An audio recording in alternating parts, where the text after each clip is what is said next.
Hello and welcome to the Last Week in AI podcast, where you can hear us chat about what's going on with AI.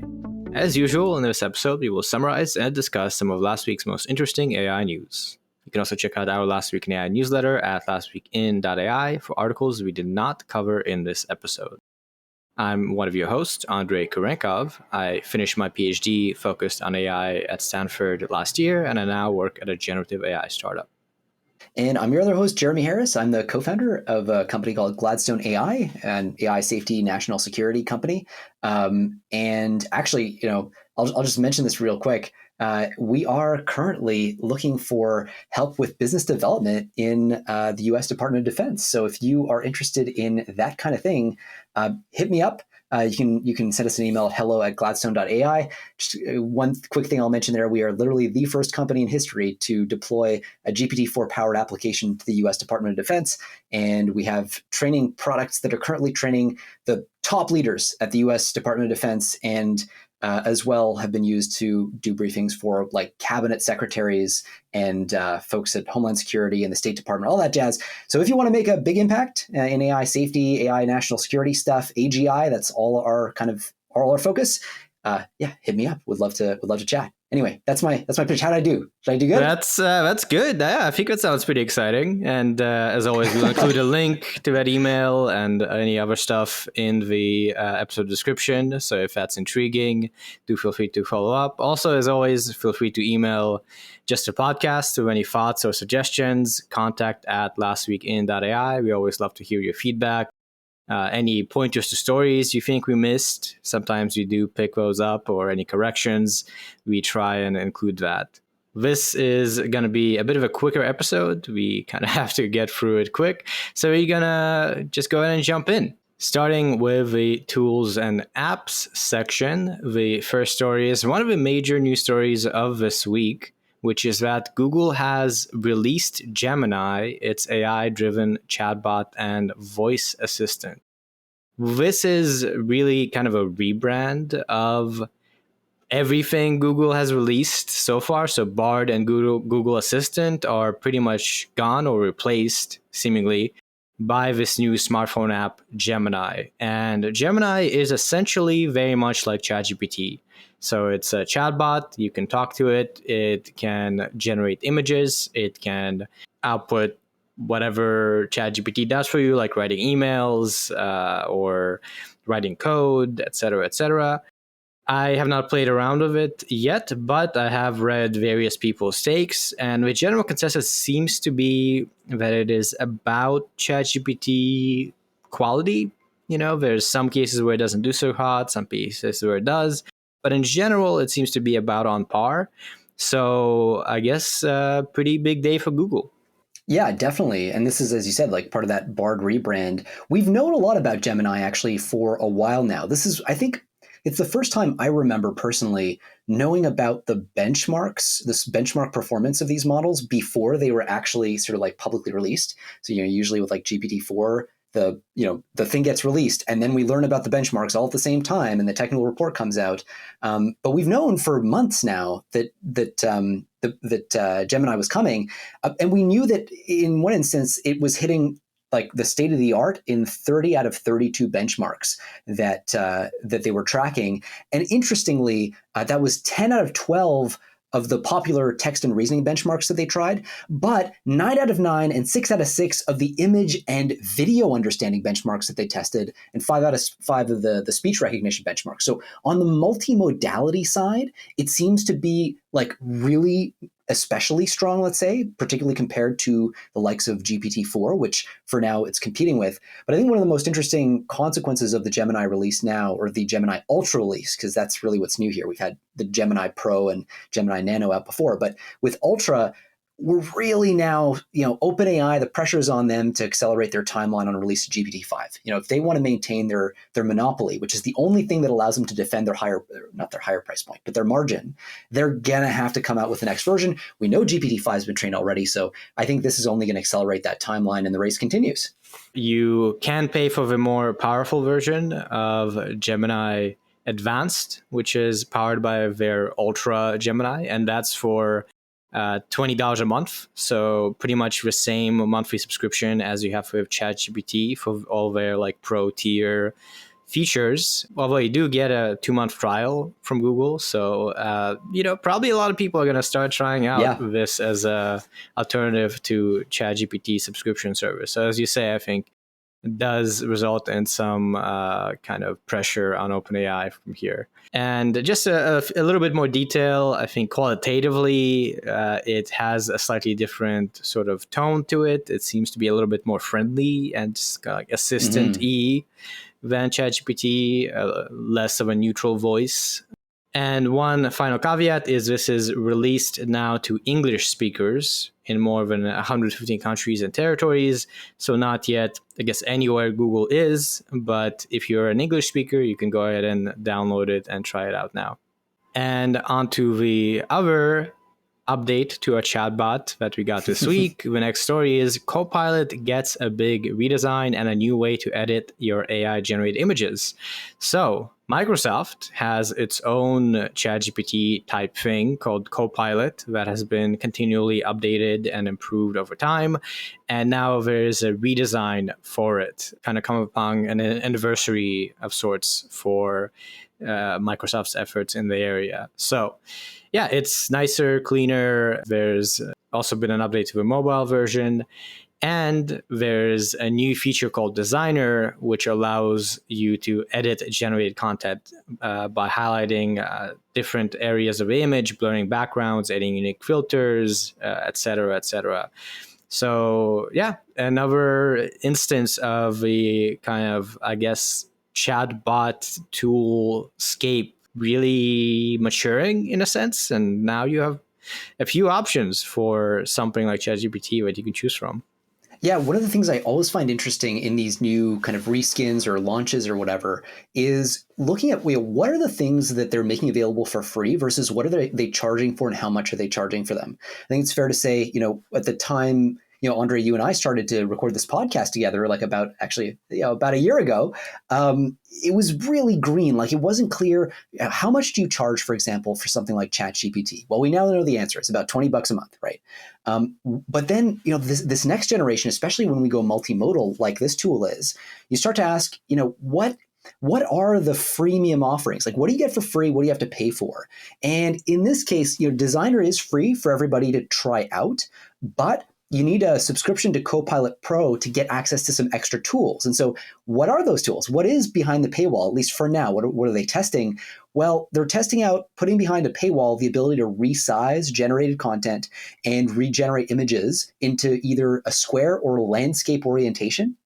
And I find that interesting. Like, how would you kind of split the baby and decide like, okay, that, that's what we're going to do. That they must be seeing something in the use cases on the back end that orients them in that direction. But anyway, so something to watch. I wonder if this will become, again, another pretty standard dividing line when you look at these sorts of offerings.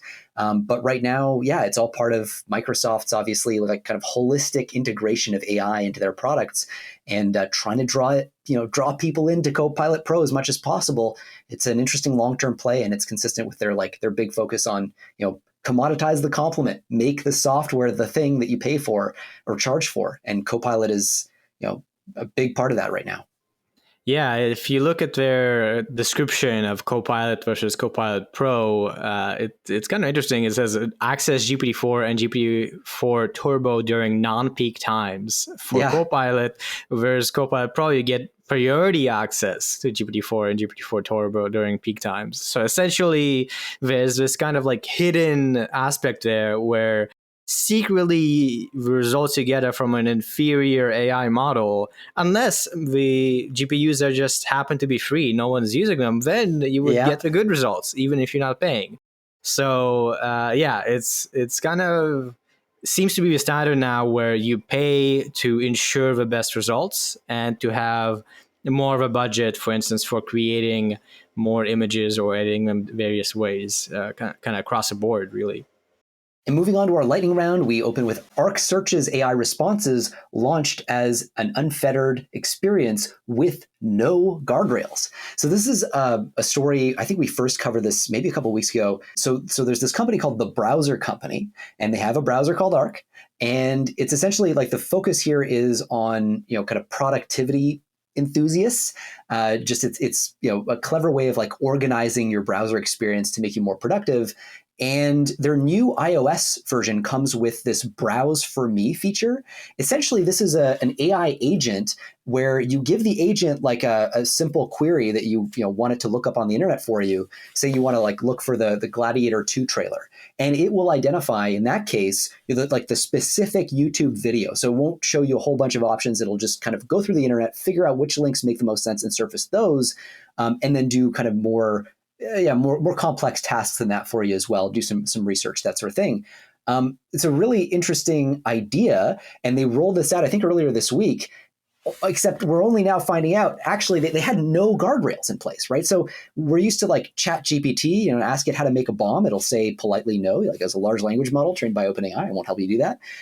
This model does not or did not have any guardrails. So there's a journalist here who tried really like for everything under the sun. There were some unsavory things that apparently didn't include in the article. But for example, asked for help hiding a body and got some responses, some like, decent-ish things, ultimately kind of weird answers like abandoned buildings or beaches with secluded areas, that sort of thing. It really was over helpful. So now Arc is kind of coming out and saying, oh, mea culpa, like we screwed up here. We're going to put some safeguards in place. Seems like as of the time of writing this article, they still were not. But I think, first of all, this whole Arc situation, I think, is fascinating from a business standpoint. What happens to search engines when AI-powered agents are doing the searching, and therefore ad revenue isn't a thing in that sense? Like, do we see continued use of search engine APIs? Like, do they keep allowing that? But then separately, like, holy crap, there are no guardrails. Like, this is actually still a thing that we're doing. Like, we're launching services with no guardrails. Kind of interesting.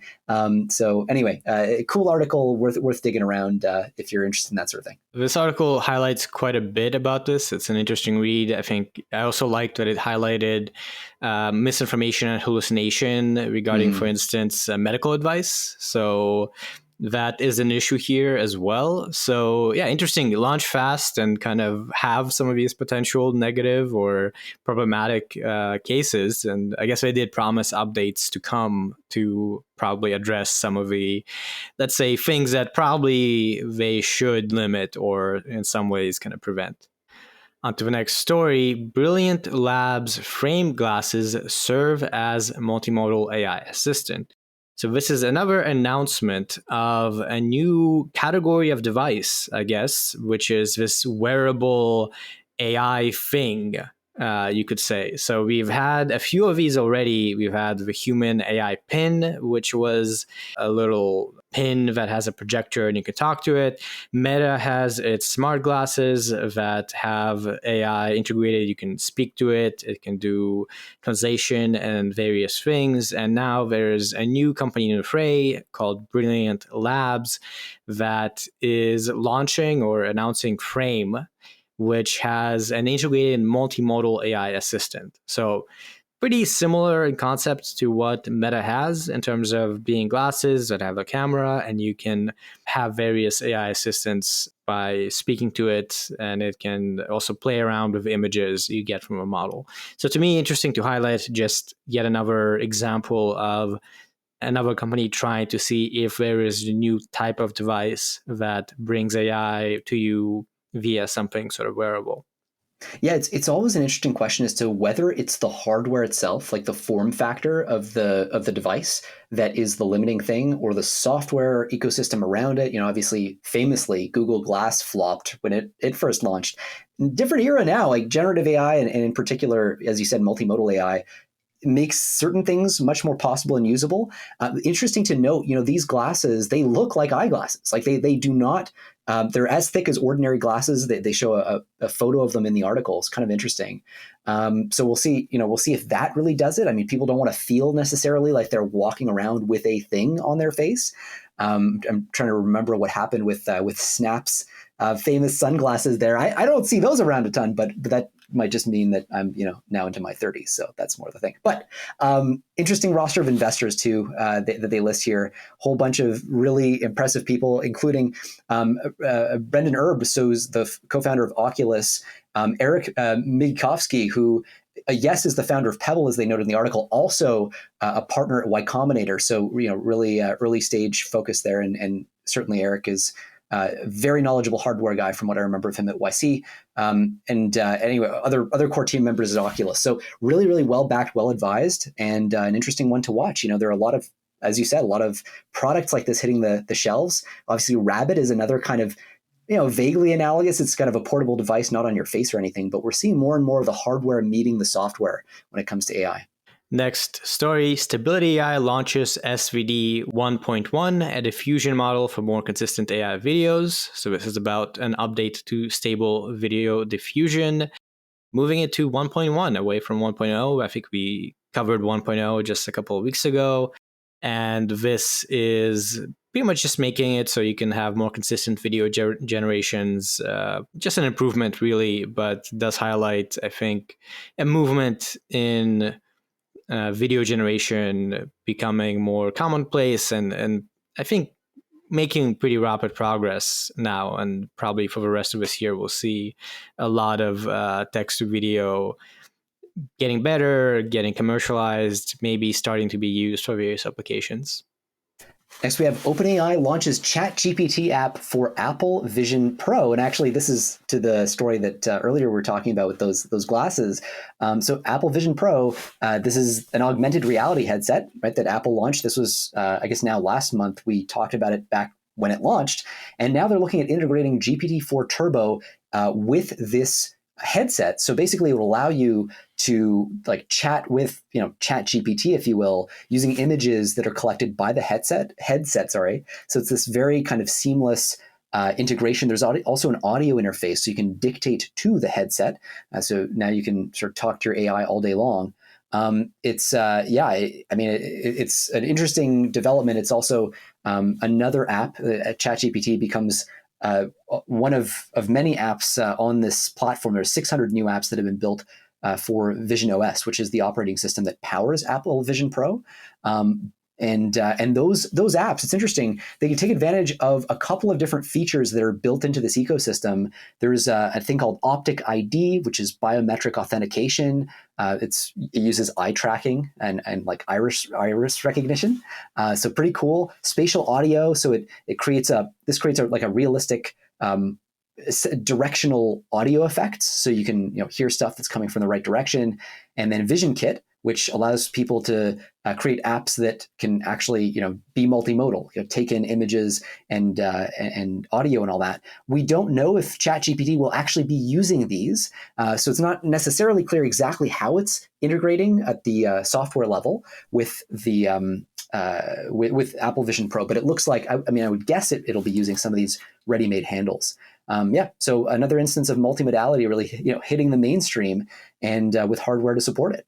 And kind of reminds me, we're not going to Apple Vision Pro releasing as a story since it's not exactly AI, but at the same time, I'm reminded that kind of behind the scenes, there's no language models, but the spatial computing, as Apple likes to call it, of tracking your 3D space, being able to understand where you are and how you move, all of that is AI. So really, Apple Vision Pro is a pretty impressive example of vision AI being able to understand the space around you, getting really advanced and getting to a point where you can do real-time, very sophisticated understanding. And I think if you have a couple thousand and you actually got this thing, I guess now you can use ChatGPT in a nice interface. On to applications and business. The first story is about self-driving cars, and in particular, a new incident in San Francisco in which a Waymo robotaxi hit a cyclist. Now, before you worry, this is, relatively speaking, not a huge incident. So what happened was an autonomous Waymo car hit a cyclist, causing minor injuries. The cyclist actually left the scene. And this was reported to the police and relevant authorities, I guess, right after. And there's some details about the story. Basically, this was a slightly confusing traffic scenario where there was a four-way stop. There was a truck that kind of moved through its stop sign. Then the Waymo started moving, but there was a cyclist behind the truck that was hidden by the truck. So there wound up being a kind of small collision, although the Waymo did brake hard to try and avoid it. So unlike the incident last year with Cruise, that of course sparked a huge change in the, I guess, fate of that company, in this case, it doesn't seem like a terrible kind of outcome. But I think worth highlighting as an example of something that it will inevitably happen as Waymo expands to more and more territories. Stuff like this will just happen. So this is, I think, the first really widely reported story of a collision involving a person with Waymo. And it's interesting to see that in this case, it turned out to be maybe not the worst kind of story for them. Yeah, and you can really see the, trigger happy to call the authorities, as they should be, after something like this happens. But my guess is at the very highest levels, they'll be extremely aware of what happened with Cruise and trying to draw as sharp a contrast as they possibly can. I mean, this is it's a PR problem at that point. A couple interesting notes about the context of the accident too. We don't have that much data about it, but it does seem like it was pretty, clear day, broad daylight. It was around 3 p.m. and the intersection apparently is pretty flat. So, not a lot of mitigating factors. It seems like the cyclist might have come out of nowhere. Or at least that's how a human driver might interpret it. But yeah, really, it's obviously really hard to decide. This is the classic philosophical quandary. How do we weight an AI-induced accident relative to human-induced accidents? But yeah, so one other thing they do mention that I thought was kind of interesting, I wasn't tracking this. So Waymo apparently has tallied just over 7 million driverless miles, which is a little bit more than Cruise, which is about 5 million miles. I didn't realize that they were so close in terms of the data that they've collected. So kind of interesting. Apparently, humans cause on average one death about every 100 million miles driven. So, if we're looking at these sorts of accidents happening in the low millions of miles, it does raise certain safety questions. So this will obviously improve as more data is collected and all that. But it's an interesting little benchmark.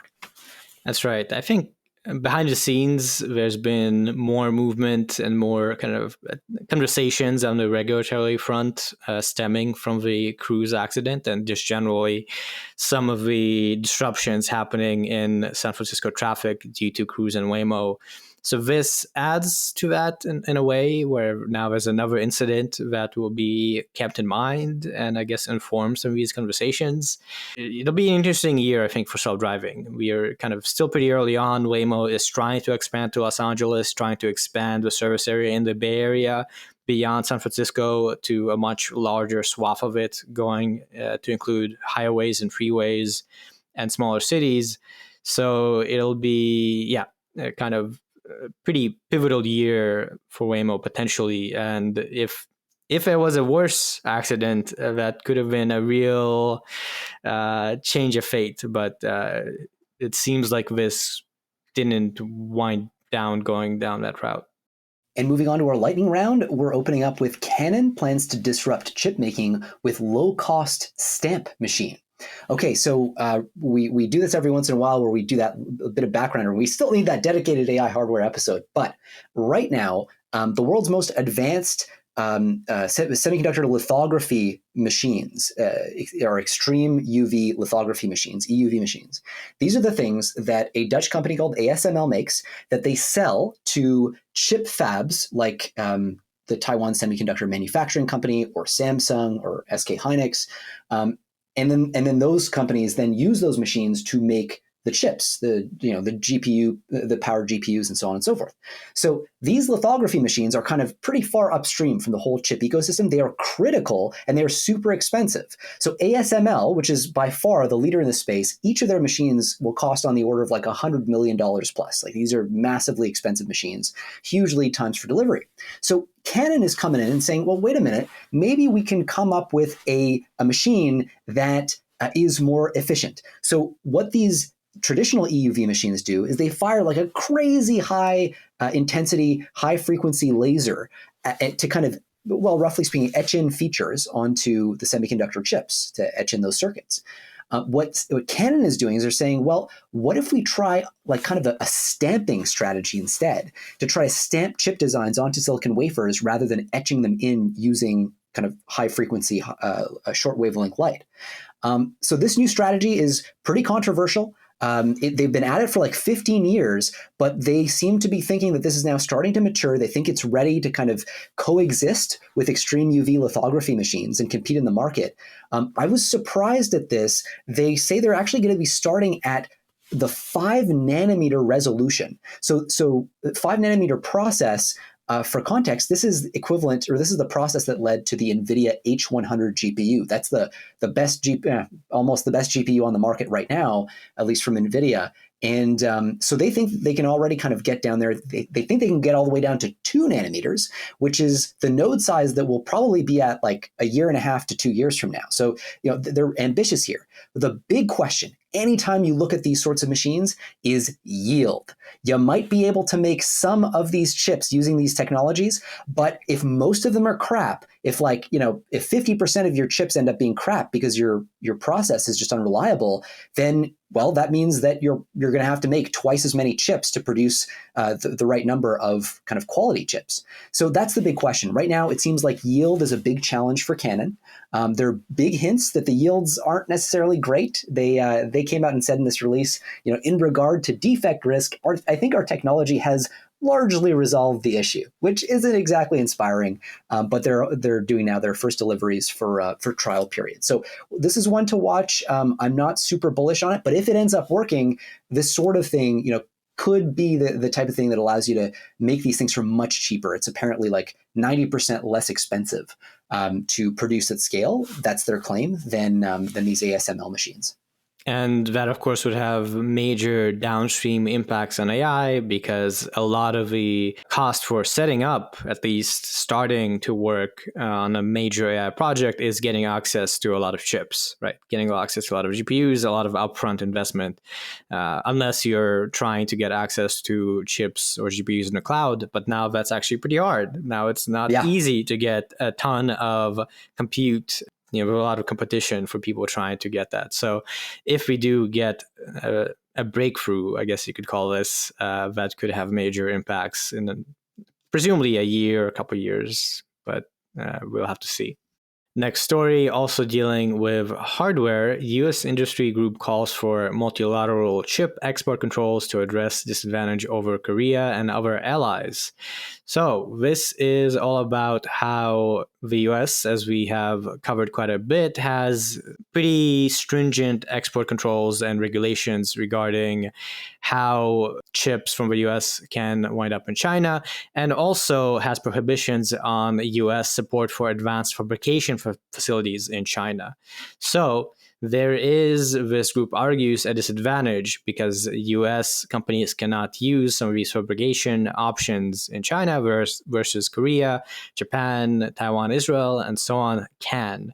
And yeah, this is kind of just highlighting that. It has asked the Bureau of Industry and Security to, quote, do all that is possible to establish new controls that are better for the US in some way. Yeah, and I think this was sort of the natural consequence, right, of the U.S. coming in and setting up new export controls. First, you usually do it, you might do this unilaterally in this way to get it done quickly, and then you kind of bring in the wider community of international stakeholders. Japan has already kind of set up their own pretty stringent export controls to mirror the US's. So, they list them in the list here. I'm not so sure that they're like maybe the first one you would list, but they are being cited by this Semiconductor Industry Association that's actually kind of written this comment to BIS at the Department of Commerce. So I think that's something that gets resolved over time, but it's worth flagging. Like this absolutely does. The export controls make a ton of sense, at least in my estimation. I don't like them as much as anyone. Like I think it sucks because it does hurt industry, and this is really us seeing how it's hurting industry and how industry expresses that. But we did hear from the Undersecretary for Commerce and Industry Security. This is Alan Estevez. He came out and said, look, basically, we're working on it. We're already in preliminary talks with South Korea to set up a new export control to cover a whole bunch of stuff, including semiconductors, quantum computing, and so on. So this is in train. But in the transient, the U.S. had to move really fast to kind of shut a lot of these loopholes that existed after the previous round of export controls. And this is just, it's the collateral damage that you might expect. And actually, one more story about export controls, and this one is a little bit more exciting, a little bit, you can imagine this being in a movie or something. The story is that the US blocks shipment of 24 Nvidia AI GPUs to China over concerns about self-driving truck companies. So the US Department of Commerce has literally prevented 24 A100 GPUs, not even some crazy amount. This is a relatively small amount of like medium strength GPUs from being shipped to Chinese self-driving truck company TuSimple. And this was actually intended to Australia, but the concern was that they might wind up in China. And apparently this company TuSimple has been under scrutiny from the US government for years and has been investigated for foreign investment and accusations of espionage. So kind of dramatic, I guess. Well, yeah, and to your point, that was exactly why I thought this was so interesting. The 24 A100 GPUs, the fact that the Department of Commerce is on it to the point where they're tracking down, you can't sneak 24 A100 GPUs out of the US. It's good to see. Apparently, there's all kinds of back and forth here. The argument is being made by TuSimple that, look, we have a subsidiary subsidiary in the US that the reason we want to send these out to Australia is just that the subsidiary is kind of shutting down. It won't be able to use them anymore, which, you hear that, you go, okay, yeah, why don't you let them ship it? But ultimately, it seems that according to, people familiar with the matter, as they say, the CEO personally did want to get the GPUs to China. That's the claim. Apparently, these orders were not kept in writing, but his assistant coordinated with TuSimple's Chinese office to ship the 24 A100s to Australia. So, and apparently the company's lawyers even gave input on the shipment, saying it was illegal to send the GPUs to China, but not to Australia. So sort of interesting. It does seem, at least based on this report, that the intent really was to circumvent the export controls. Again, I think it's laudable that they're on it to the point of tracking down those 24 A100 GPUs. It's a pretty big achievement for BIS. And one last story in the section, this one also about hardware and GPUs. Nvidia reportedly selects Intel Foundry Services for GPU packaging production and could produce over 300,000 H100 GPUs per month. So that's the story. Packaging is one of the kind of major bottlenecks that we've covered and has been, I suppose, an issue or one of the challenges in scaling up and keeping up with demand. So this is just telling us that it seems like there's movement on that front, and NVIDIA could be setting up to produce a lot of these very high power H100 GPUs, which a lot of companies want to get their hands on. That's right. Yeah, it's an unconfirmed report, but just based on the details, it does seem plausible, and it would be an interesting story. So for context, yeah, TSMC, of course, is, as we've covered many times, this is the best, most advanced semiconductor foundry on planet Earth. They're the only ones really able to do the 3 nanometer process that gives us the current version of the iPhone, for example, the iPhone chip. They also, though, are leaders in their packaging technology. So once you fabricate a chip, right? You still need to package it together with a bunch of other components and other chips to make for example, the GPU, the processor that you actually are going to sell. That packaging step is not as specialized as chip fabrication itself. It's not like there's literally just one company that can do this, which is the case for chips at 3 nanometers right now. But it's still reasonably close. So the latest technique is called chip on wafer substrate, or CoWoS. So CoWoS, you'll hear us talk about that quite a bit, especially in the future. This packaging step is required for some of the most advanced processors that are produced. You need really good chips, and they need to be packaged really well. The packaging process has turned into the bottleneck. Sort of in mid 2023, that started to be the case. But prior to that, it had been more the chip fabrication stuff. But now chip fabrication no longer the bottleneck. Now it's more on the packaging side. So at this point, Nvidia, which again is just they're trying to churn out as many GPUs as they possibly can. They need all the packaging production they possibly can, and they've already saturated basically TSMC. TSMC has no more capacity right now. They will soon. By the end of 2024, they think they'll double it. But for now, they don't have that capacity. So Nvidia is now looking to other sources, and Intel is keen to compete with TSMC. Gelsinger, the CEO of Intel right now, is trying to pivot the company in the direction of doing just this. So this is a great way for Intel to position itself to kind of get a little bit of a taste of the market, start to draw in some opportunity to develop. They have a slightly different CoWoS process than TSMC's. So all this is going to have to get tested out and kind of they'll get a shakedown cruise. But this is also super, super consistent with NVIDIA's strategy in the market. Their game plan is to be super, super aggressive, to crowd out everybody else, to overorder if they can, just fill the capacity of everybody in sight on packaging, on chip manufacturing. So they really, really want to go in and get all that Intel capacity that's just opened up. That's good for Intel, good for NVIDIA, and really bad for folks like AMD, for example. If they are also packaging constrained, now there's like less room at Intel for an AMD order. And that's really how NVIDIA has managed to pick up so much steam.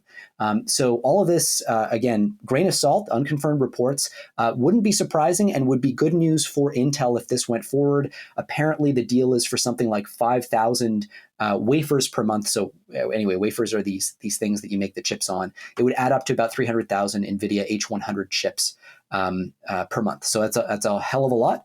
And we'll see if this goes through. This would be an interesting next step for Intel. Clearly, as listeners can tell, Jeremy is much more of an expert on this topic than me. So you got all those details.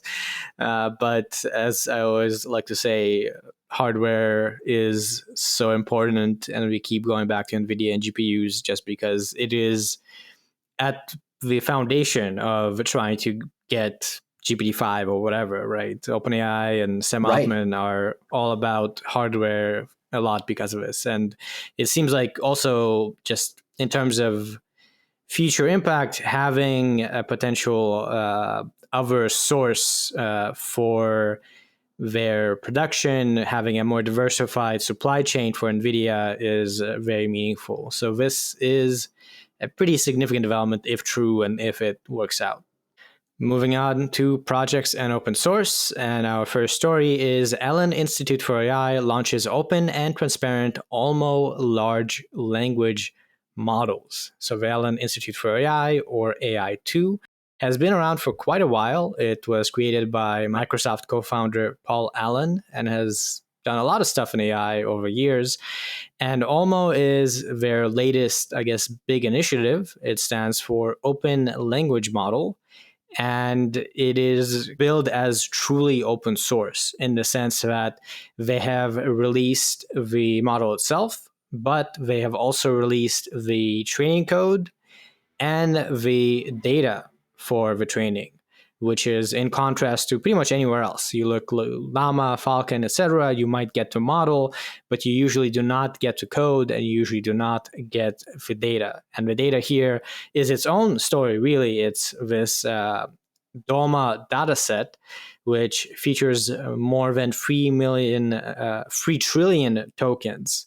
So a new open source dataset for training large language models alongside with this new open language model and overall framework with this code for inference, code for training. They also release training metrics, training logs. So just more than any other open source release to date, pretty much. And they have released almost 7B specifically. So kind of a small or large language model, you could say.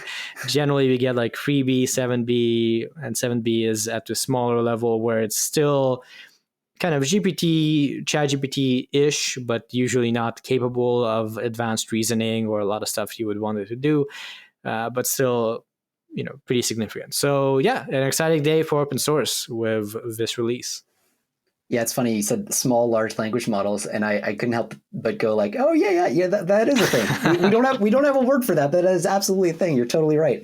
It's it's interesting, right? It's a continuation of this trend where it seems like people keep going like, oh yeah, you think you're the open source guy? Well, like we'll like open source the code, and then they're like, okay, well we'll open source the data set, and then we'll open source a picture of me sleeping before I hit the run button on the anyway. There's like it's just this escalation of how open can we be, and this is, I think, maybe where it just ends up. Like everything is open. I think one of the really interesting pieces, we saw this with Stable LM, or Stable LM2, I think it was, back in January, where that was the first time I was aware of this idea of a company that would release the like a checkpoint version of the model. So in their case, they released the last training checkpoint so that people could basically pick that up and keep developing it. Essentially, the idea there was, you finish your training run, and then you do a little bit of post-production. You do some fine-tuning, some reinforcement learning from human feedback, kind of make the model well-behaved. And it turns out that by adding those steps, you actually make it harder for people to keep the training process going after that. And so in that case, they decided, to release the last training checkpoint. Here, the Allen Institute is releasing a whole bunch of training checkpoints, about 500 for each model, for every like 1,000 steps during the training process. So that's kind of an interesting additional bit of openness. It's all Apache 2.0 license, so extremely open source, like genuinely. So thought that was interesting. To your point, yeah, absolutely. On the data set, that's another dimension of it. And they're also releasing their Paloma evaluation framework code base. That's another interesting one. We haven't seen that a lot, right? You release the model and you release the code you used to evaluate the model. From a safety standpoint, I really like that. If we're going to get the risk that comes from these folks open sourcing more powerful language models, we might as well get them to open source the evaluation framework so we know how the model was evaluated and can have the open source community at least pick that apart. Really interesting development. And I'm curious if this then puts pressure on Meta, to get more open at their end too. Right. And kind of follows up on a little bit of a trend we've started to see this year of a lot of movement in this smaller large language model space. We had Phi 2, we had a couple other ones we covered in recent weeks. So at 7B, this is in a category. And I think, if you're thinking through the implications, this is probably most impactful for researchers, just because you have full access to training code, to the data, to the checkpoints.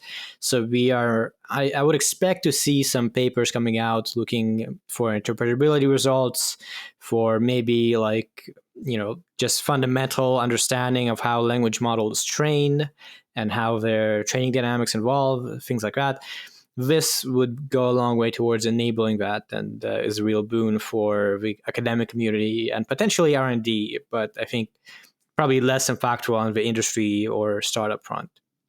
And now on to a large language model. The next story. What's the cutoff, Andrey? Well, I think this next one definitely qualifies as large. We are talking about Smaug-72B, which is in this article headline is called "The New King of Open Source AI." And that is because it is now at the top of the Hugging Face LLM leaderboard, which just combines a bunch of different benchmarks. This was released by startup Abacus AI and is really a fine-tuned version of a previously existing model called Qwen-72B, another powerful language model released just a few months ago. So I guess the interesting bit here is this startup took that released model and fine-tuned it, trained it some more. We don't have a paper yet. They said they would work on a paper and can disclose more of the details of how they got there. But with this release, it is at the top and is on par or perhaps even better than GPT 3.5 and Mistral Medium. So yeah, another really good large language model is now open source and available for people to build on. Yeah, I'm going to ring the bell again or beat the drum again of like, at a certain point, I start to wonder, all these language models coming out. It's less the case for this one because it does seem to be field leading, but some of these more like kind of, it does really well compared to the competition at 7 billion parameters or something. These companies that are releasing these models, these are not cheap to train. And it makes me really curious about whether that strategy keeps holding up. But one interesting thing to note about this is it is it's sort of built by, fine-tuned by Abacus AI from a model. Yeah, that's right. That was originally made by Qwen, which is a team at Alibaba. This is itself kind of interesting, right? You have sort of, I think it's the first time I'm aware of a prominent Western effort, especially one that was this effective, that built on a base Chinese model. And this has you ask questions about what are the licensing terms for Qwen 72 billion? What are some of the data poisoning risks as well, right? I mean, presumably Alibaba can't just train a model that, will talk about the Tiananmen Square massacre, for example, things like that. So, how does that interact with this? And is Abacus now kind of taking on some of those properties? I'm really curious to dig into this aspect. I haven't, but this is something that you always, have to start asking about. 0.1.ai, when they released their latest model, that famously bound to Chinese kind of the Chinese legal system. So if you had an issue with it, you'd have to adjudicate in a Chinese court. So all of these things, like the open source dimension of this, is actually an important sort of like international strategic playground now. And anyway, I'm curious to see what comes out of this dimension of it with Smaug-72 billion. Worth highlighting, this leaderboard is looking at various benchmarks, ARC, HelloSwag, MLU. So as we have said, generally speaking, benchmarks that don't rely on human rankings are indicative of performance, but at the same time, they are not kind of a full story. Sometimes when you actually use it, you find that it's bad at certain things, good at other things. So it is leading the pack in these numbers. Doesn't mean that it's necessarily better than GPT 3.5 if you were to use it, but still a pretty significant outcome. And it's interesting if you look at the leaderboard, not just Smaug-72B, all of these things that are at the top are some sort of work on top of an existing open model. There's like Momo-72B, LoRa 1.8.7 DPO, just people playing around with additional training and improvements on top of what's been out. And yeah, this is showcasing what happens when you open source. People can take what you do, improve upon it, put it out there, someone else improves upon it, and this is where we get to. And onto the lightning round, and we start actually with the announcement of Qwen 1.5. So we just covered how the initial Qwen was the basis for this Smaug-72B, and it just so happened that Qwen 1.5 was announced, again with various sizes, with up to 72 billion and as small as 500 million parameter models. The update has a variety of stuff. It has quantized models, which are generally cheaper to run and generally better. They have a pretty large context length, 32,000 inputs, whereas looking back a while ago, it used to be like 4,000 was the standard. And they're really competitive, especially the small ones are competitive at the small, large language model field. So another, I guess, cool update, and interesting to see the Qwen team continuing to expand and put stuff out there. Yeah, I think two really interesting notes at my end. I think here. So first off, so this update includes quantized models. So when you quantize a model, basically, let's say you could train the original model in where each of the weights in the model has 16 digits of floating point precision. Now, you don't necessarily need that much resolution essentially in your numbers. So you can quantize that, basically reduce the resolution with which the weights are described in the model. You usually lose some performance because of that, but it makes the model a lot smaller, so you can pack it on smaller edge devices, so it runs faster and cheaper and so on. So they're including 4-bit integer quantization and 8-bit integer quantization. That's sort of interesting in and of itself. It's a trend we've seen more and more as well. And the second piece is that this uses, so they do an additional bit of fine tuning of the model on human feedback. And if you're a longtime listener to the show, you're familiar with the idea of reinforcement learning from human feedback. That was, of course, the way GPT-4 was trained, the way ChatGPT was trained when it was first launched. But now folks are kind of moving on to the thing called DPO, direct policy optimization, as well as proximal policy optimization, PPO. These are two strategies that are a lot more efficient. We actually, I don't remember if we've explicitly talked about DPO and its implications on this environment. We will later. This is maybe something to punt, but it is an important upgrade on top of reinforcement learning from human feedback. And it's noteworthy that it's now actively being used by Chinese companies in their own internal efforts. One last note for me on this one, I guess worth highlighting, and I didn't mention this initially, the high-end, the largest version, 72B, Alpquan 1.5, destroys Llama 2 70B and is even better than Mistral 8X7B across various benchmarks. So this could be seemingly kind of the leading edge in terms of what's been open sourced. And similar looks like to Smog in terms of some of the numbers on the benchmarks, Smaug-72B. So in a way, it's interesting, like Smaug-72B, Quen 1.5, 72B are all movements that smash the previous records. And I guess we're just going to keep seeing this until we saturate the ability to improve via further fine-tuning or further tricks and whatever. So an exciting week for open source. Seriously. Up next, we have Hugging Face launches open source AI assistant maker to rival OpenAI's custom GPTs. So here we have basically Hugging Face saying anything you can do, I can do better. OpenAI goes and launches the GPT store, and Hugging Face is saying, hey, you know what? We're going to kind of do the same thing, except our stuff is going to be free. It's going to be all based on open source models. It's sort of relative to OpenAI's custom GPT builder, which costs $25 a month, right? So decent savings. You can build a new personal Hugging Face chat assistant as they advertise in 2 clicks. So you give it a name, an avatar description, and you can choose any available open source LLM. So you think here Llama 2, think Mixtral or other things like that. You can have a custom system message like OpenAI's system prompt. At least I assume that's the idea here. And as well as different prompts to kind of start the text generation process. So I think it's really interesting. It definitely is derivative. It's clear, like the page itself looks a lot like the GPT store page, as they point out in the article, even down to its visual style.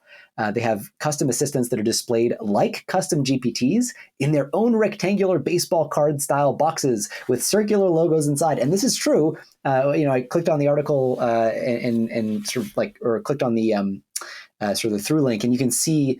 You can see that very much looks like the GPT store. So definitely recycling. Why invent when you can recycle? But a cool and interesting development for sure. Right. Not necessarily like competitive in terms of usefulness. These will not have some of the nice fancy features you might get from ChatGPT, like retrieval, augmented generation, or web search, stuff like that. So this is really just a way to build and play around on top of the open big models like Mixtral and Llama 2.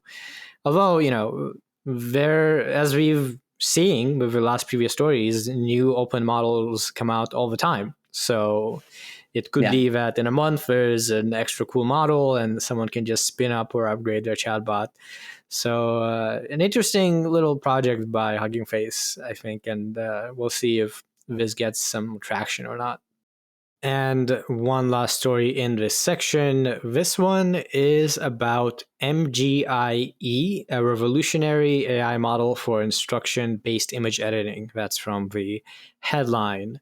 And this is standing for MLLM, multimodal language model guided image editing. And it is a tool that was developed by Apple in collaboration with researchers from the University of California, Santa Barbara. And it allows people to edit images with text, essentially, with allowing people to just say, make my image darker or have higher contrast, etc. And it goes ahead and does that for you using these multimodal language models. So that's pretty much the story. I think it's interesting to see Apple getting into the open source game a little bit. Typically, they have not been in that space, but this is an open source AI model that others can build upon. Up next, we're in our research and advancement section, and we're going to open with a theoretical paper. I know everybody gets excited when they hear theoretical paper. This one's called Learning Universal Predictors, and it is from Google DeepMind. It's really interesting. It is theoretical. So let me just set the scene a little bit. There is a process, a predictive process called Solomonoff induction. Okay, this is basically the most powerful universal predictor that we have. Like, if you get a set of data that you observe in the world, this is the most powerful theoretical process that we have for figuring out what function is generating that data. Right, so you get a bunch of observations in the world, and you want to know, like, what is the thing that's causing all this to happen? What is the function that generates this data? You can think of that. I mean, that's kind of what physicists do, right? When they look out in the world and they make a bunch of observations, and they're like, what's the law of physics that produces this? Right? It's the same thing that we do when we train AI models to, for example, learn to do text generation. Right? They read all the text on the internet, and what they're trying to do is figuring out what is the function that produced that text. In a very deep sense, they're kind of asking, what is the universe that produced this text? So there's a very deep connection here with the idea of AGI, because in a sense, that's what AGI is all about. Given a set of images, how can we find a function that generates those images? Right? If we can, then we can generate those images.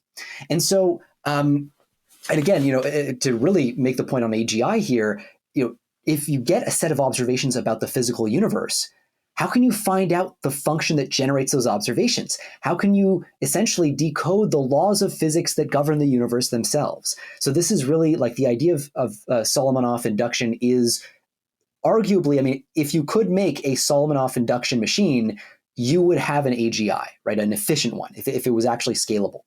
So now the big question they're trying to answer in this paper is, okay, can we show that transformers can actually approximate Solomonoff induction if we give them enough data, enough computing power?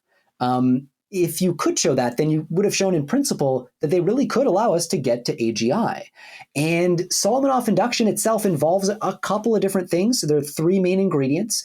The first is, what it tries to do is kind of go, okay, I've got this data.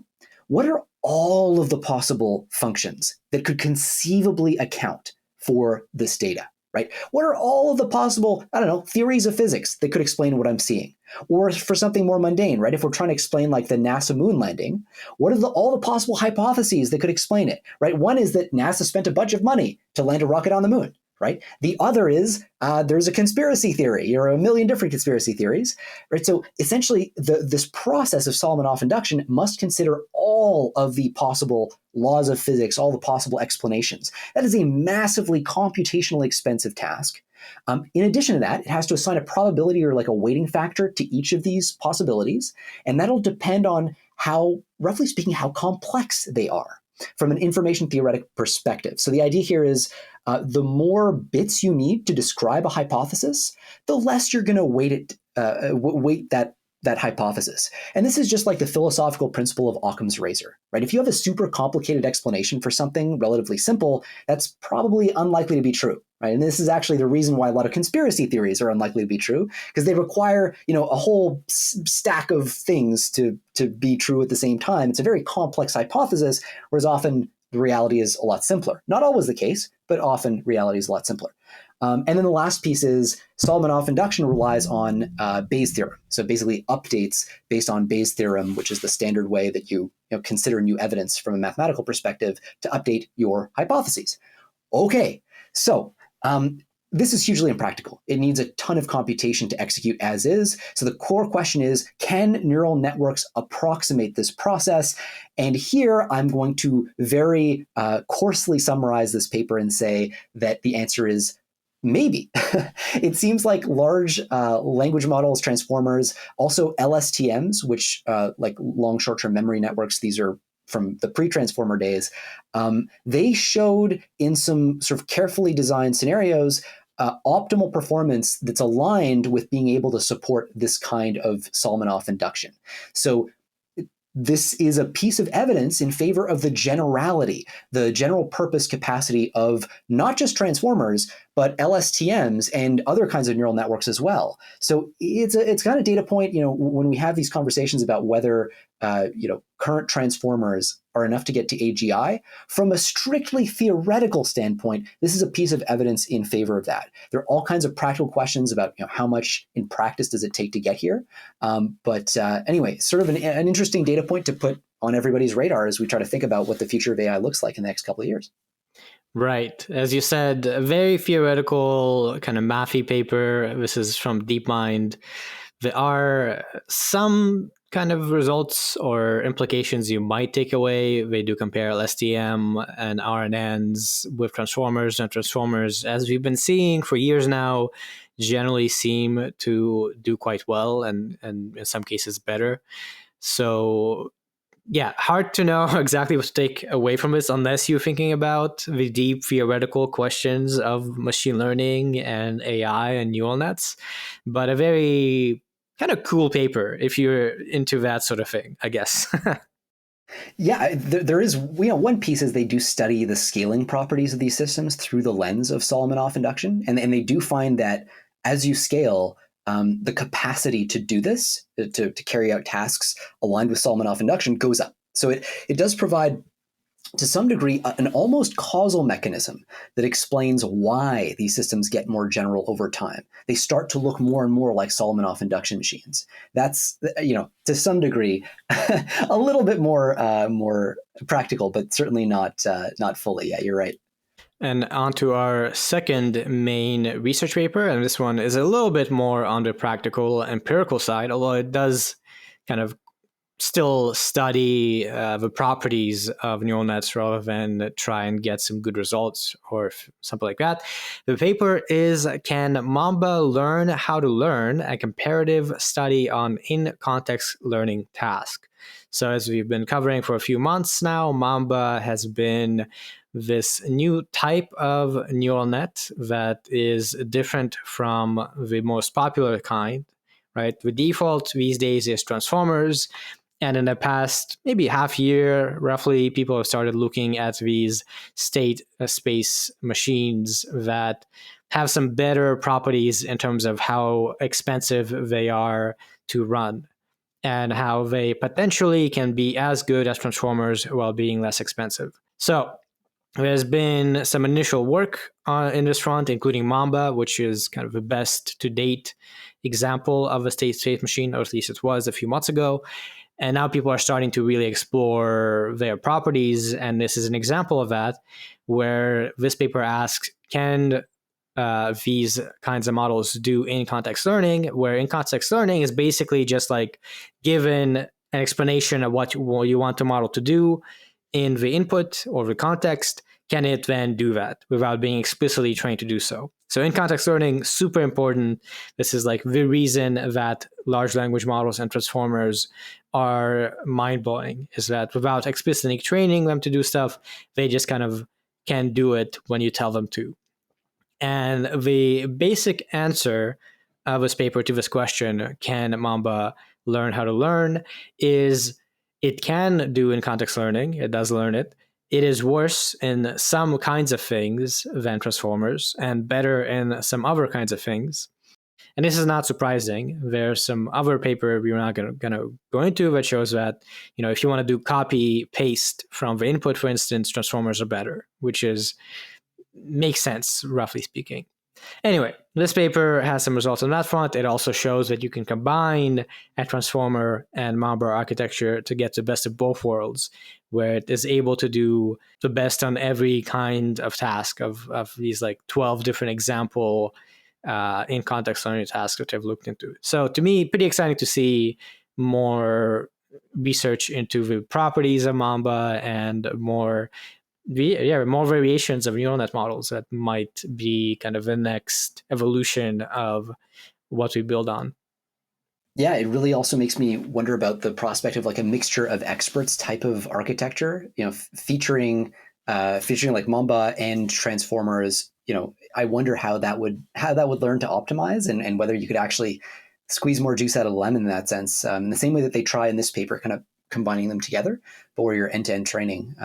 Kind of cool, and we'll see what Mamba does next. Yeah, I will say Mamba Farmer, not the best name for a model. I really hope we won't have to keep saying Mamba Former all the time in the future. Are you hoping that it'll fail just for that reason? I mean, maybe a little bit. I just think we need a catchier title for our neural nets than Mamba Former. That's all I'm saying. Transformer is just more fun to say. But anyway, yeah, it's a cool paper. On to the lightning round, and we're going to just go quick with a couple more research stories. The first one is Music.A aligning music generation to human preferences. And that's pretty much what it is. So we've touched on human alignment quite a bit. That's when you take a language model that has just been trained to do autocomplete and you align it to do what humans actually want it to do. Not just autocomplete, but probably like actually solve whatever task I gave you to solve, and don't give me conspiracy theory answers, even if that's what's most likely in your training data. Well, I just kind of misspoke a little bit. Alignment is a general concept in AI, just getting models to do what we want them to do. And so this paper looks into how we can align music generation models.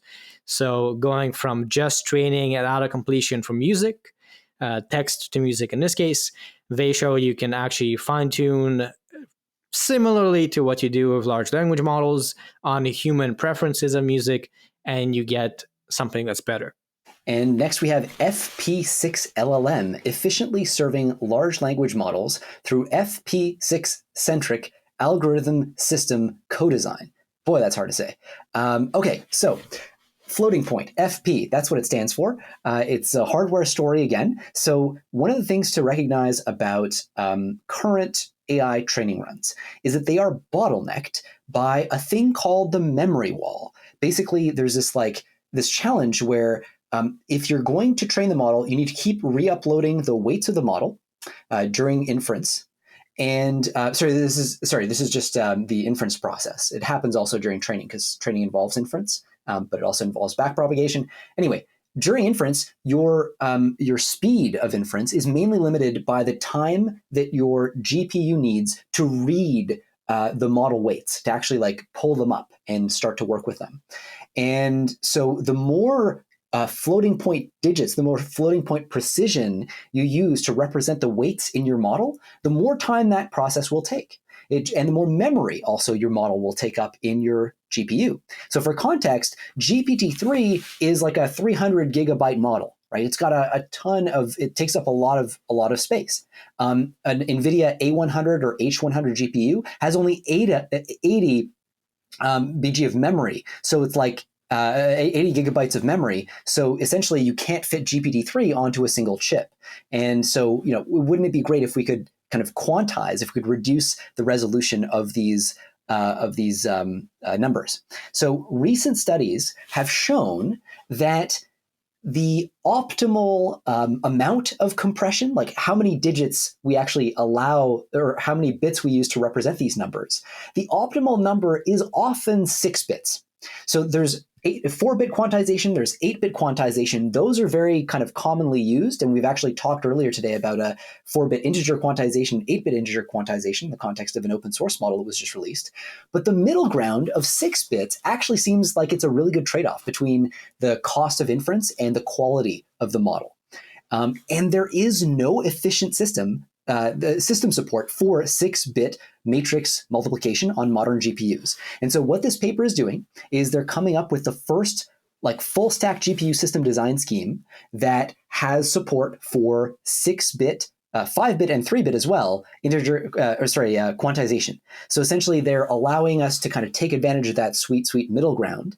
And yet they have some results. They basically accelerate inference on Llama 2, the 70 billion parameter version, by anywhere from like 1.7 to 2.7x relative to baseline. So this really is a pretty big lift. It seems like a niche thing. Like, why should we care about 6-bit representations of these models and efficient systems that allow us to run them that way? But it turns out that 6-bit, hey, it's actually like, it's a sweet spot between 4 and 8 bits. And if you do it right, you can get significant speed up. So another interesting story as to how the hardware relates to the efficiency of the models when they run on these systems. Well, I think that was a pretty good summary, so I don't need to expand on that. Next story is Agent Board, an analytical evaluation board of multi-turn LLM agents.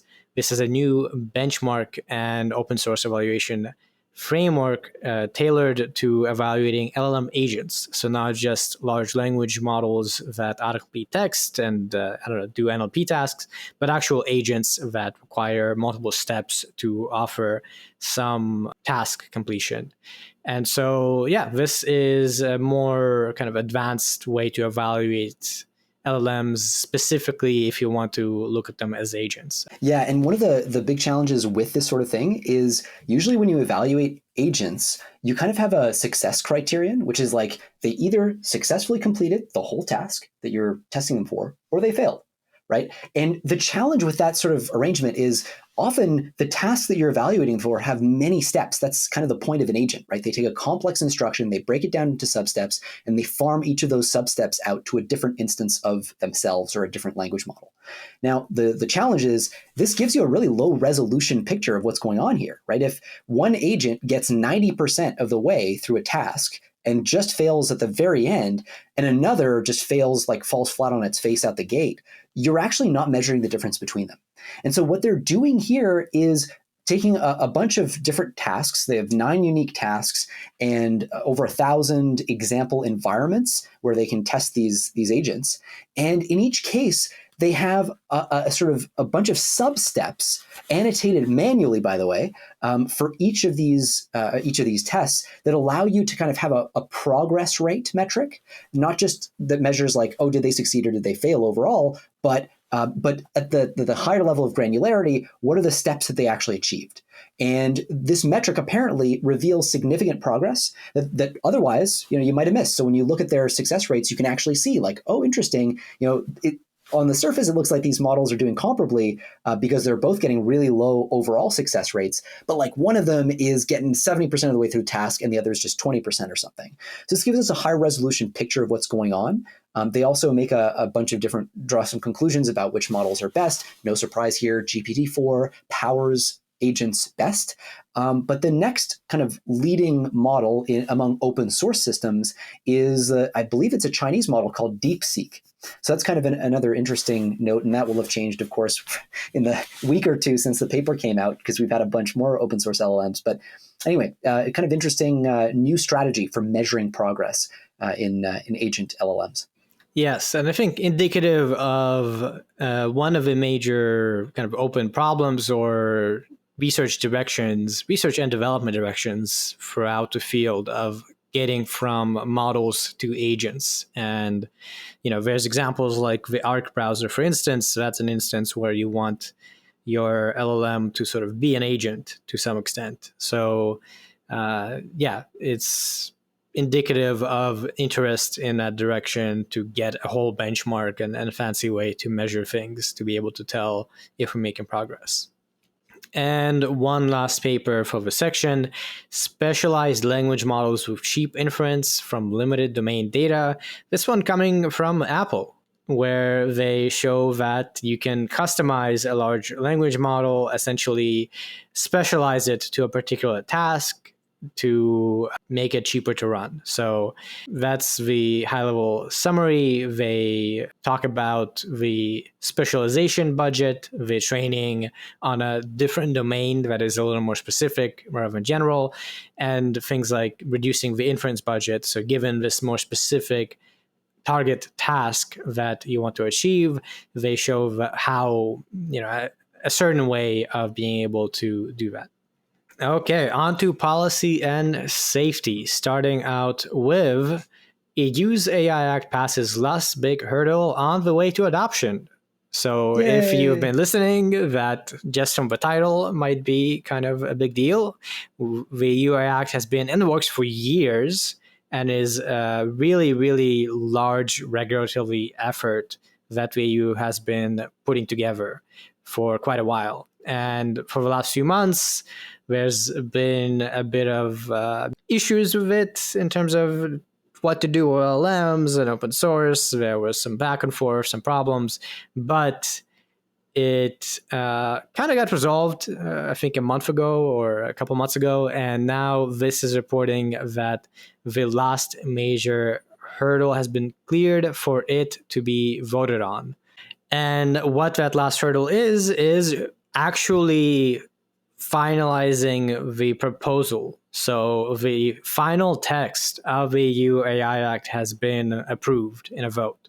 The act itself hasn't been approved. It will need to still be voted on by all these EU member states and so on. But the text itself has been, and that has been sort of what has been the effort for quite a while now, for the last few months, and even before that for a while, just agreeing on what the proposal is. So with that having been done, it seems like the way is clear for voting to happen, and presumably it will be approved. So it's kind of like a matter of not too much time until the EU Act is done with and actually becomes law, which is and we can finally stop talking about it on the podcast. I know. Why is this taking so long? But, God, this story arc, yeah. Yes. So it's, quite an important deal. This is, as we've said before, kind of one of the biggest regulatory efforts worldwide in terms of doing a lot of stuff. It, at a high level, establishes different risk categories for different applications of AI and creates different requirements for companies and developers of AI to follow depending on the risk of said application. Yeah, one of the really kind of controversial things that kept everybody up to like late hours during the negotiation process towards the end, as you might recall, is the idea of foundation models and how general purpose models were going to be dealt with, if at all, by the AI Act. It turns out that the Act includes a provision specifically for those kinds of systems. And so I guess that's what's being adopted or at least approved to the next stage at this point. So kind of a bit of a win for the kind of Max Tegmark, I think it was like Joshua Bengio, Stuart Russell crew, Jeff Hinton crew, who were pushing for the inclusion of foundation models in the regulation, because I believe it is currently in there. Now, as with any one of these laws, right, big regulation efforts, even once it's passed, there's going to be a phased entry into actually being enforced. So, for instance, for these foundational models, general purpose AI, those rules won't apply until 2025. So the actual impacts of the EU AI Act will sort of start to gradually come about once it does become law. But yeah, I think finally the saga of the EU AI Act being put together is done. And up next, we have building an early warning system for LLM-aided biological threat creation. This is actually a blog post out of OpenAI. And the question they're trying to answer is, do large language models like GPT-4 meaningfully increase the extent to which people can create or access or develop biological threats? Right. So this is a really important policy issue currently. The White House's executive order that came out a couple months ago explicitly has a carve out for biological threats generated by AI systems. There's a reporting requirement if you're training a model on biological sequence data with like 10 to the 23 flops or less or something. Basically, they're really concerned about this possibility, this use case for language models as well. So that's what they're trying to test here. This, by the way, is on the heels of another piece of research that was put out by the Rand Corporation. If you don't know the Rand Corporation, they're actually really important in policy circles. They are a company that partners a lot with the US government. They're actually leading the implementation of a lot of the White House executive order stuff on AI model evaluations. And they concluded that LLMs do not increase information access that's relevant to biological threat creation at this time. But, and this is a big but, they did not have access to the research-only version of GPT-4 when they did their study. They had access to the version of GPT-4 that you and I can access, the version that will say no if you ask to, get help designing a bioweapon. And so what OpenAI is doing here is they're basically, I won't get into the details of the study too much, but they created 2 cohorts. One was a bunch of PhDs who really knew their biology. The other was undergrads who kind of knew their biology. To the PhDs, they gave access. The PhDs rather access to the research-only version of GPT-4, the whole enchilada, and then the undergrads were not given access to that one.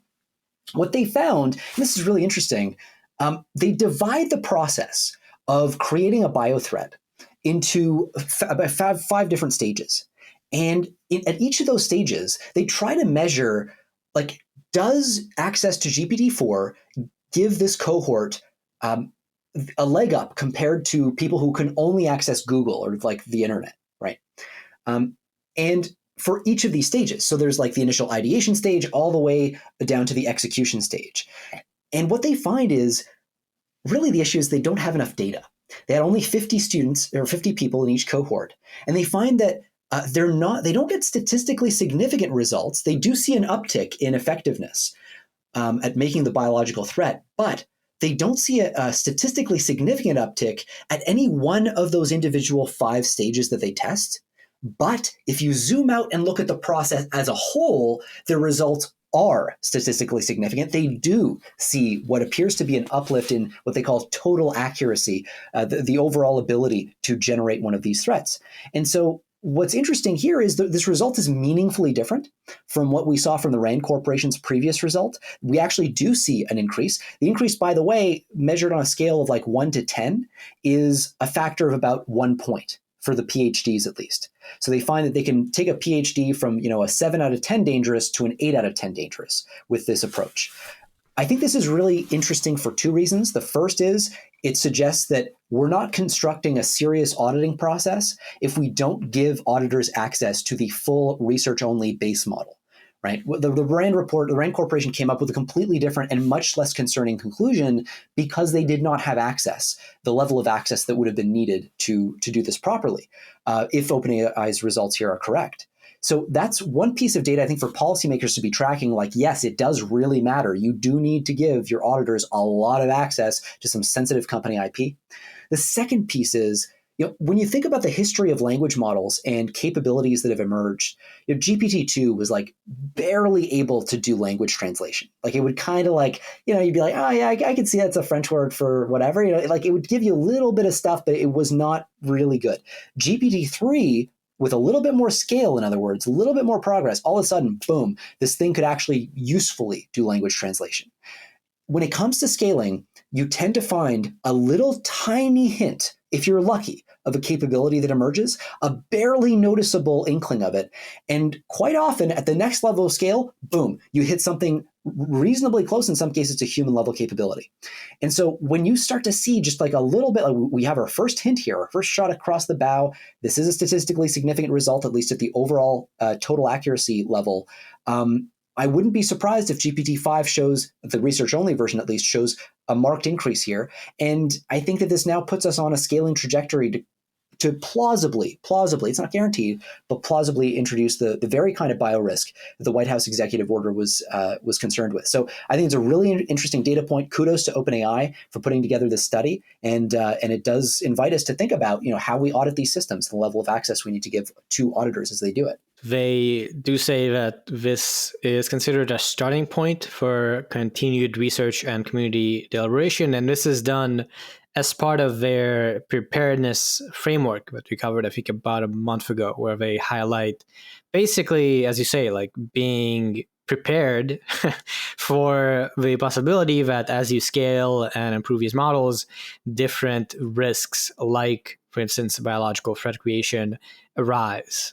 So yeah, it seems, as you said, very notable that OpenAI is continuing to push in this direction in a pretty significant way. I mean, if you look through this is a big research study on this particular topic, and I'm sure they have other initiatives related on other vectors like cybersecurity and not just biological threats.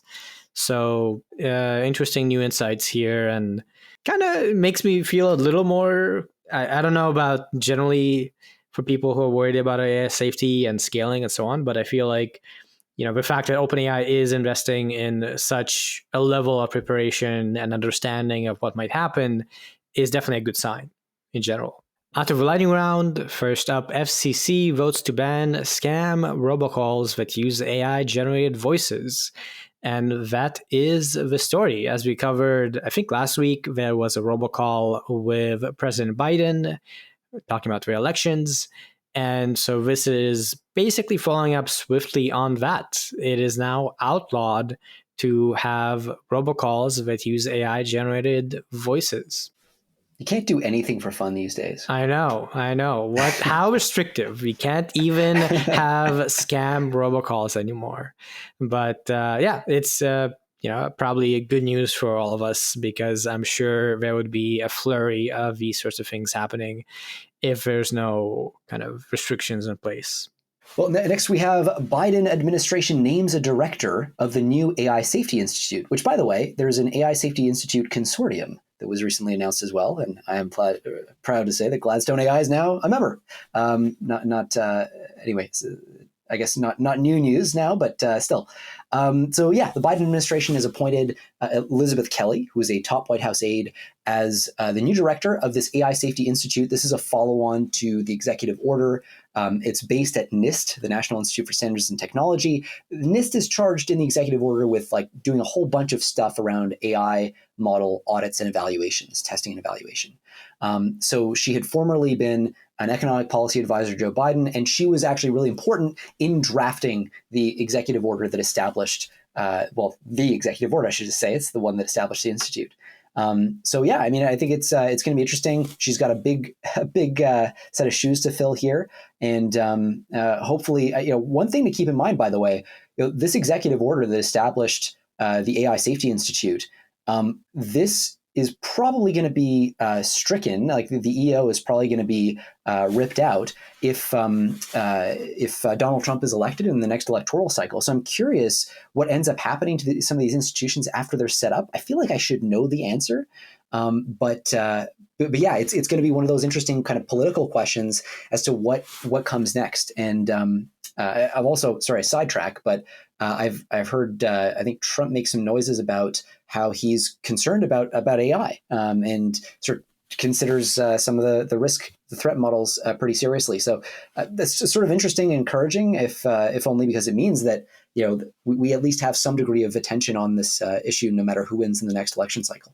Alrighty, next story, OpenAI's GPT-4 finally meets its match. Scots Gaelic smashes safety guardrails. That is a somewhat confusing headline for the story. And what it means is that you can get around the safety guardrails that prevent GPT-4 from outputting, let's say, harmful things like misinformation or, scam email templates or something like that. You can get around those by translating prompts into uncommon languages like Zulu, Scots Gaelic, or Hmong. That's the research result here from Brown University, and is another of these prompt hack attacks, as they're called, that has been uncovered. I'm surprised at how well it worked, and I'm also surprised that this is the first time we're hearing about an academic study on this. But apparently, they were able to bypass safety guardrails about, get this, 79% of the time using these languages.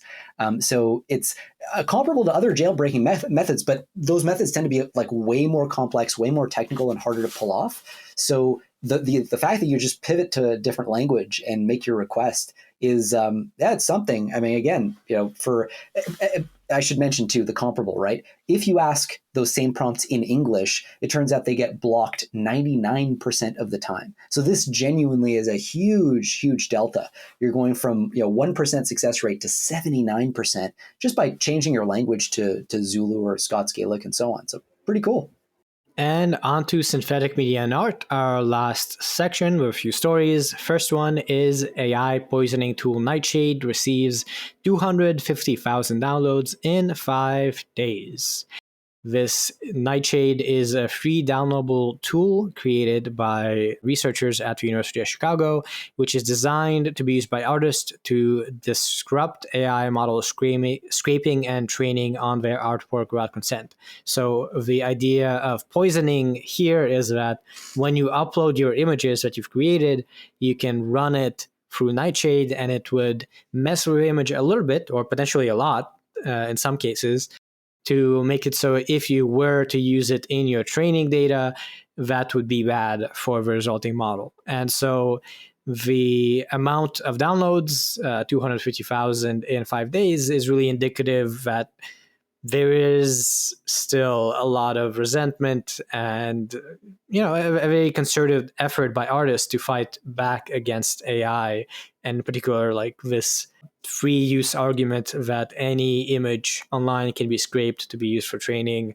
It seems like a lot of people are very much opposed to that, and this is one way to express that. Yeah, and the same team apparently had earlier made another tool called Glaze, which works to prevent AI models from learning an artist's signature style by subtly altering pixels so they appear to be something else.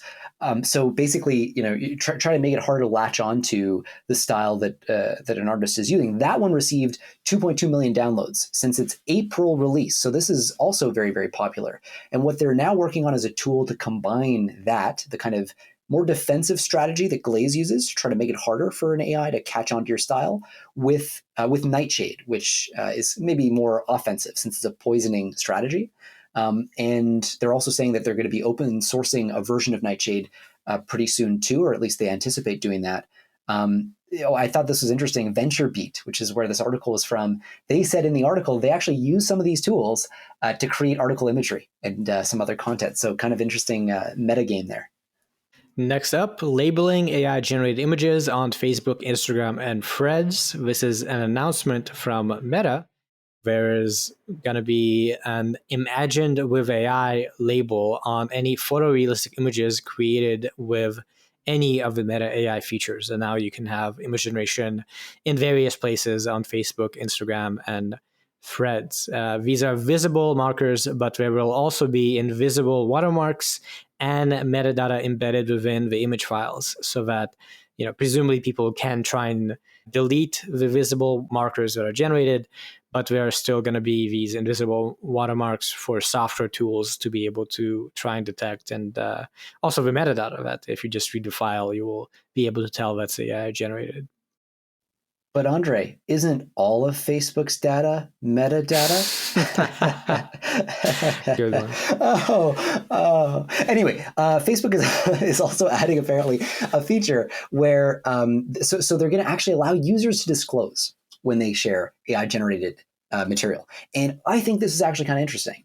Not because I would expect it necessarily to solve any problem associated with real-time sharing. Because the issue is, you share something and then it goes viral, and then you issue a correction later or whatever. But so first off, this is interesting in the long run because it gives Meta access to a data set of tagged images that are known to be AI generated. So probably allows them to do a little bit more effective detection.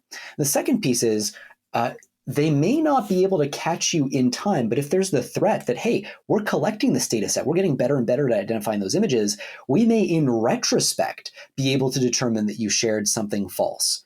And if that happens, you at least have the threat of future sanction implicitly imposed on you by this process. Probably not going to be enough to stop bot accounts and stuff like that, but it's a decent strategy given where Facebook is at, what their exposure is to this risk, which is very, very high.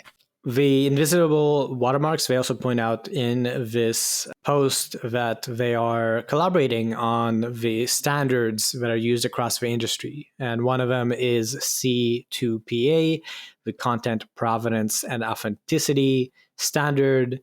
So it looks like more than likely it feels like industry as a whole is kind of converging on the use of invisible watermarks, metadata, all this sort of stuff. And this blog post from Meta is indicative of that happening.